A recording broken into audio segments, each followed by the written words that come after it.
About the $3 million, I've made a decision to divide it between my mom and me. This decision came shortly after my father's funeral. Jack, after perusing the inheritance documents without seeking permission, remarked to me, "Kelly, don't be too greedy." "Oh, finally, I can quit my job," I exclaimed. "I have to thank that doddering old man." "Doddering old man? Are you talking about my dad?" I inadvertently blurted out, disregarding my confusion. Jack and my mother-in-law enthusiastically discussed plans to buy a new car and go shopping. Faced with this unexpected turn of events, I could no longer contain my emotions. I was on the brink of exploding. Burdened with household chores, I asked for money, and to top it off, they insulted my father. I didn't want to live with Jack and my mother-in-law anymore, I thought. Suppressing my anger, I forced a smile and replied, "Sure, feel free to use the money as you and my mother-in-law please."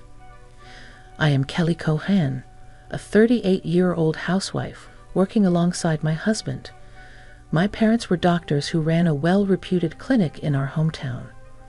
As an only child, I was showered with love. After graduating from the School of Pharmacy, I secured a job at a major pharmaceutical company. Although my parents were disappointed I didn't become a doctor, they respected my decision.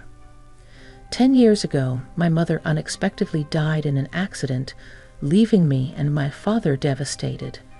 During those difficult times, Jack, then my boyfriend, supported me. We met through a mutual friend, and 2 years after my mother's passing, Jack proposed. Jack was an ordinary salaryman in the food and beverage industry. Despite earning significantly more, I believed we could overcome any difficulty and be a happy couple. My father was overjoyed when I told him about our engagement. "I've heard how Jack supported you, Kelly." "Thank you so much. Please continue to take care of her," he said. Facing my father, Jack stood straight and promised, "I will make her happy." Standing next to Jack, I was enveloped in feelings of happiness. The following week, we went to Jack's family home to announce our marriage. His mother, with flashy makeup and divorced from Jack's father, evaluated me rudely. "Marriage? Huh. You're Jack's choice, are you? Isn't she playing for your choice? And she's older, right? Wouldn't a younger and prettier girl be better for you?" Jack quickly retorted, "Mom, you know N Pharmaceuticals, right? Kelly works there. Her father is a doctor and runs his practice." I expected Jack to praise my character, but instead he emphasized the financial advantages. Hearing this, his mother's expression changed to one of satisfaction. "Oh, Jack, you should have told me such important things earlier. That changes everything. I happily approve of the marriage." "Nice to meet you, Kelly." "Thank you." After gaining approval for our marriage from Jack's mother, Jack was overjoyed. However, I couldn't shake off a sense of unease. Despite things going smoothly and our decision to get married, when we were about to register our marriage, my father, a doctor and real estate investor, gifted me an apartment in a luxury building in New York City. I told Jack, "Dad has given me this apartment as a wedding gift, but it's our new home. Let's live here happily and peacefully together." Jack smiled happily, and thus our married life began. However, after getting married, I realized something unsettling. Jack, who had lived with his parents until then, was almost incapable of doing household chores. He couldn't cook, didn't know how to use the washing machine, and showed no interest in learning. He would leave his garbage scattered around, not bothering to throw it away. While I wanted to diligently share household responsibilities, Jack's careless attitude increased my dissatisfaction. In the first year of marriage, I took on all the household responsibilities, despite some complaints, given that we were still in the honeymoon phase. But with the exhaustion from work and struggling to keep up with chores, I reached my limit in our second year. Deciding to have a serious talk with Jack about sharing household duties, I bravely expressed my dissatisfaction. To my dismay, Jack responded without gratitude or reflection, saying, "I'm tired from work too. You're much better at chores than I am, right? It's better if you do them since I'm not good at it." Dismissed just like that. Jack hardly helped with the chores, and I continued to bear the brunt of our household responsibilities. But that wasn't the only problem. After marrying Jack, I discovered his mother also had some peculiar ideas. Jack wasn't very interested in seasonal events, so I decided to send a quality scarf and carnations to his mother for Mother's Day. Despite choosing a nice scarf from a department store, his mother called me sounding displeased. She criticized the scarf, saying it wasn't from a famous brand and was absurd to send such a no-name item. I tried to explain its quality, but she wouldn't listen, insisting she wanted items from a very famous luxury brand. Stunned. I reported this to Jack when he returned home, but instead of empathizing, he said, "What? It's just peeing. Just do as she said." Jack didn't take my side, and from then on, we started giving her cash as she demanded. Moreover, by our 5th year of marriage, she began visiting our home frequently, always finding reasons to ask for money. Jack, without any complaints, would always smile and give money to his mother, even though I had a job. Jack's income was limited and small, making our daily life just barely manageable. Desperation led me to dip into our savings to cut living expenses. Despite my frustrations, I knew Jack cherished his mother, and she was an important person to me, having supported me during tough times. She's the mother of someone important to me, I thought, and with that thought, I endured. Now, in our 8th year of marriage, I continue to handle all the household chores and keep giving money to my mother-in-law. One day, during this routine, my father, whom I hadn't seen in a while, unexpectedly called me. The story he shared during our rare meeting was shockingly unexpected. He revealed that he was suffering from terminal cancer, and treatment was no longer possible. Overwhelmed with shock, tears spilled from my eyes. My father gently stroked my head, just as he did when I was a child, saying, "Kelly, this is fate. Let's accept it quietly." I questioned, "Dad, why even you?" Thus my days became a juggling act of work, household duties, and now visits to my father's hospital. While work allowed some flexibility, managing the household was not easy. When I told Jack I would be caring for my father, he showed no reaction or willingness to help. "Well, it's tough with your father's sudden condition. Please do your best," was the only thing Jack said. He visited my father in the hospital only once. I was so preoccupied with my father's care that I had no time to spare for Jack. If I had time to worry about Jack, I wanted to prioritize my father.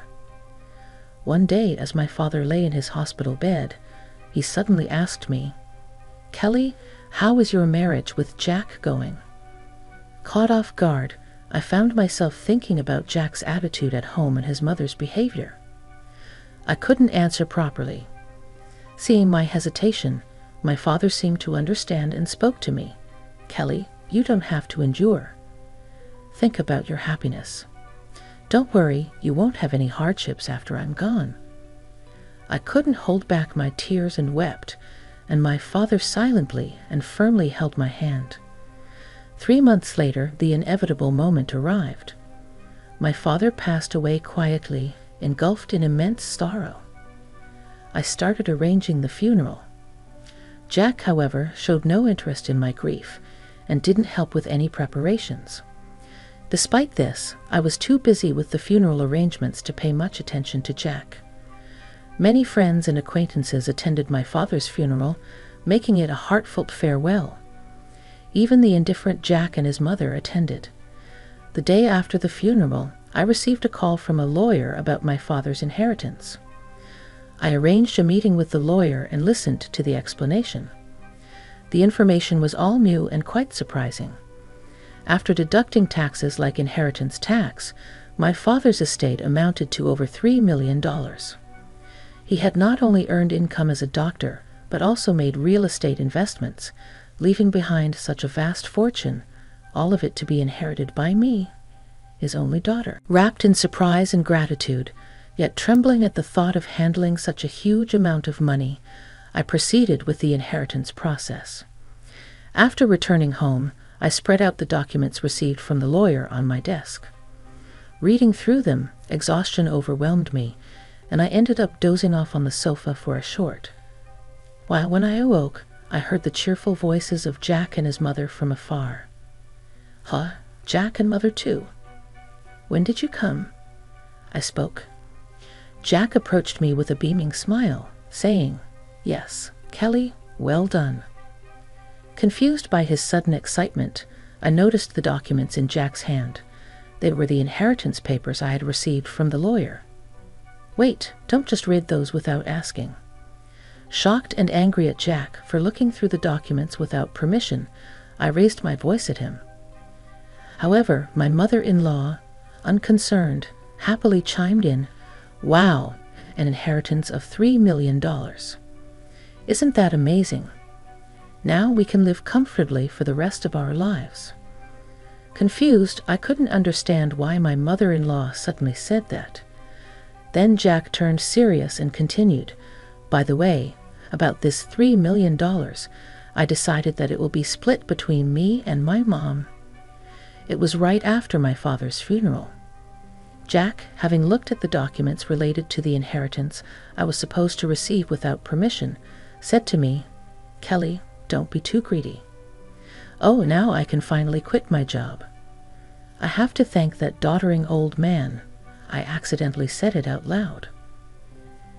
"Well, anyway, let's proceed with the inheritance process and get the money into our joint account as soon as possible," Jack said, ignoring my confusion over this sudden turn of events.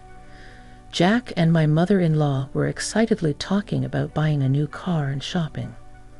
At that moment, I couldn't hold back my emotions any longer. I was on the verge of exploding, burdened with household chores, asked for money, and to top it off, they insulted my father.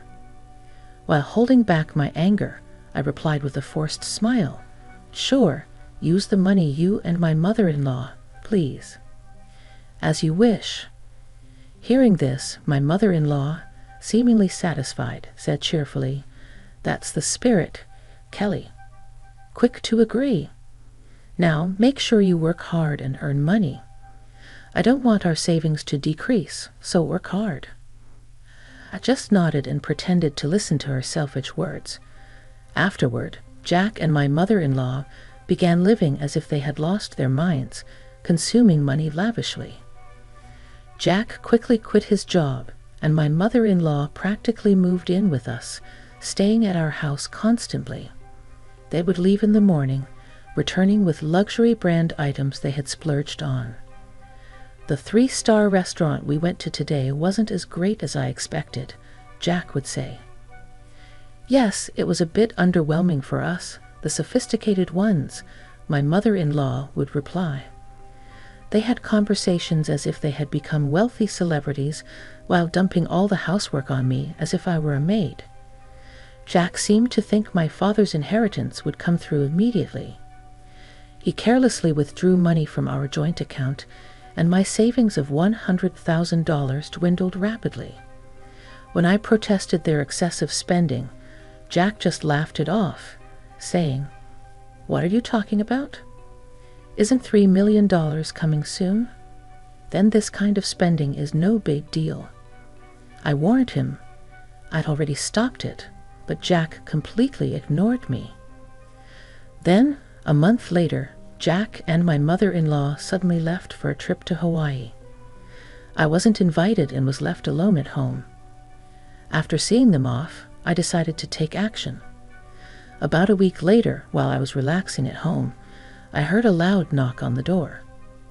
Wondering what was happening, I glanced at the intercom monitor and saw Jack and my mother-in-law, both dressed in aloha shirts, standing at the front door. "What do you want?" I asked calmly and coldly. With anger, Jack yelled, "What are you even talking about? Why won't the door open?" Seeing Jack and my mother-in-law confused as to why the door wouldn't open, I confidently answered through the intercom, "Well, I changed the locks on the door, so of course it won't open." "What? Why?" "Let's talk over this calmly at the nearby cafe." "Please go ahead. I'll join you shortly," I suggested. Jack and his mother, after shouting in front of the entrance, seemingly realized it was futile and soon headed to the cafe. Once I confirmed they had left, I made my way to the cafe. Arriving there, I saw Jack and his mother, who had arrived earlier, waiting in a state of fury. "Hey, what's this about? Did you change the locks?" "Hand over the new keys right now," Jack demanded. "There's no need for me to give you the new keys. You both need to leave that house," I calmly told Jack and his mother, facing a visibly angry Jack. I presented a piece of paper. It was a divorce petition I had already filled out. "Divorce? You're serious about divorcing me?" Jack was shocked. His mother was equally shocked and bewildered, asking, "Kelly, why has it come to this?" I spoke quietly to the two who were panicking and flustered. "By the way, you've been spending lavishly every day. Are you sure your finances are okay?" I asked. "What money?" "Of course it's fine," Jack retorted vehemently, spitting as he spoke. "Your father's inheritance is coming, right? There should still be over $50,000 in our joint account." "Look, I'll show you right now," he said, taking out his smartphone and opening the banking app to check the account. At that moment, his expression changed abruptly. "What? What's this? Why is the money gone? It was there just the other day," Jack exclaimed. Hearing Jack's words, his mother also hurriedly looked at her phone, her face showing confusion. I revealed the truth to them as they were panicking, not understanding the situation. "Of course it's gone. I'm divorcing you, so I moved that $50,000 to my account as part of the property division," I explained. "What do you mean?" Jack's face turned to anger for a moment, but then he smirked as if remembering something. "Fine, I'll divorce you then. Transfer the inheritance you got from your dad right away. After all, property acquired during the marriage is split half and half in a divorce, right?" he said. "Well, you might be misunderstanding something," I replied.